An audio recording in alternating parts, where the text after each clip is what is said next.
Hi everyone. So this is a paper. The title.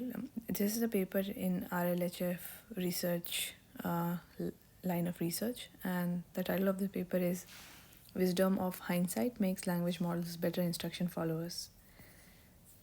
If you see in the abstract, so we do have reinforcement learning from human feedback, which using which Instruct GPT was trained, and we saw there were three models.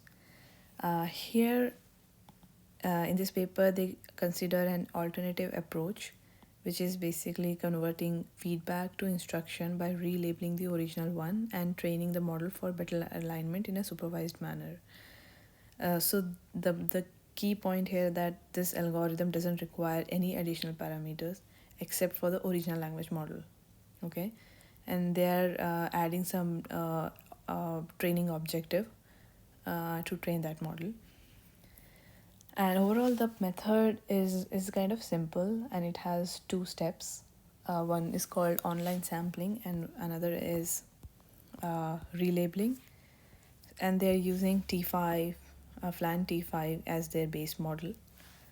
And I'll quickly show how the method looks. So in online sampling, what happens is that we want the model to explore what on it can generate. So we want a variety of responses from the model. So we'll set a very high temperature so it can explore and give you very, very varied responses. So now here, this is the language model, which is FLAN T5, and the input to the model is prompt and a query. So when they say prompt, it's an instruction, and this instruction can be either generate a correct answer to this problem or generate a wrong answer to this problem. There are only two instructions. And the idea is that if the model is producing the output which is aligned with, suppose, this instruction, you don't have to relabel it. But if it is opposite of this, then you actually change the instruction rather than changing the output. So the input to the instruction model, language model, is the instruction, which can be either of these 2 points. This is given in the appendix if you want to look at. And a query is a simple input instance to which a language model will generate some tokens one by one, and this we call this as output. So now once you have that, so now the pair P, Q, and O, and we do it repeatedly with different, so we have the same P and we have different Qs and different Os. What we'll do is, for some pair, the output will align to P. In some cases, it won't. So the cases where it doesn't align with P, we're going to flip the P. What it means is we'll take the other instruction. So that is called relabeling. So once we have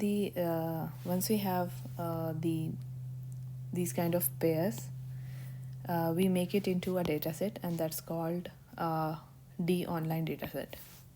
And once you have that, now we'll see that every pair, is it aligned or not. If it is not aligned, and how are we going to know if it is aligned or not aligned? There is a function for that. It's called reward function, and it's scripted. It's a very, very simple function. So if O is if the output gives correct answer for P and Q, then it is P correct, and then the reward is high.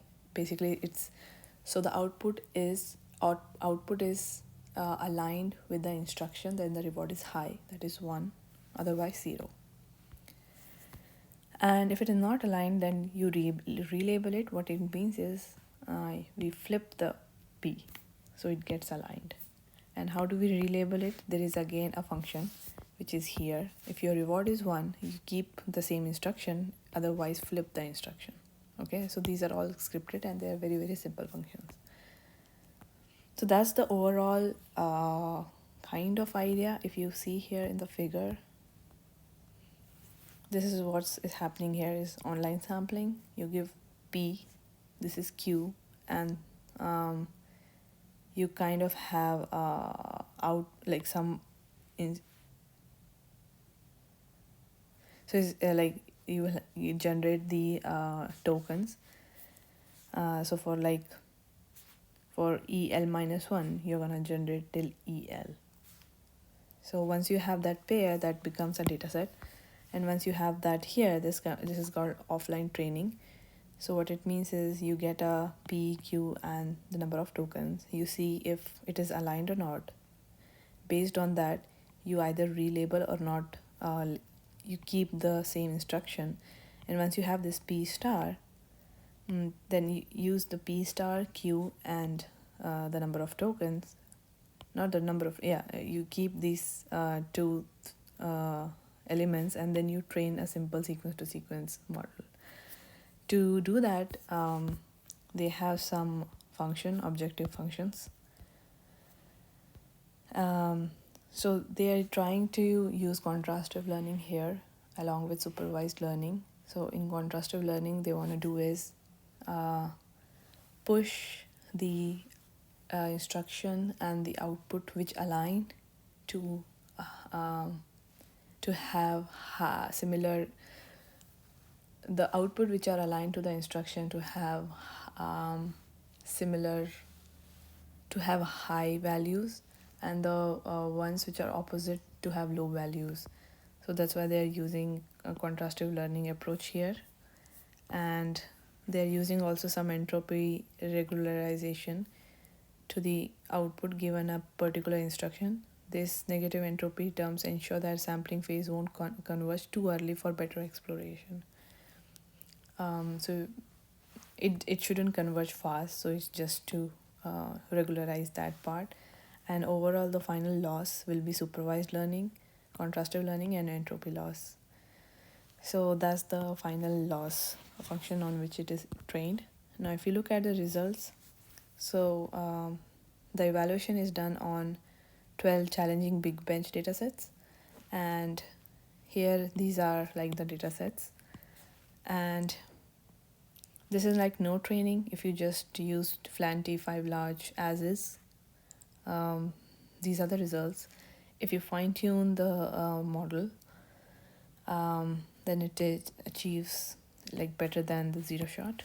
And if you do the RL tuning, it's supposed to be doing better. And there are different approaches which has been done. So InstructGPT use PPO and also a little bit of gradient mixing. The difference between these two methods is that HIR has contrastive learning, and it also learns from the negative samples, whereas this one doesn't learn from negative instances. So if you see here that this method actually is way better than the previous approaches, and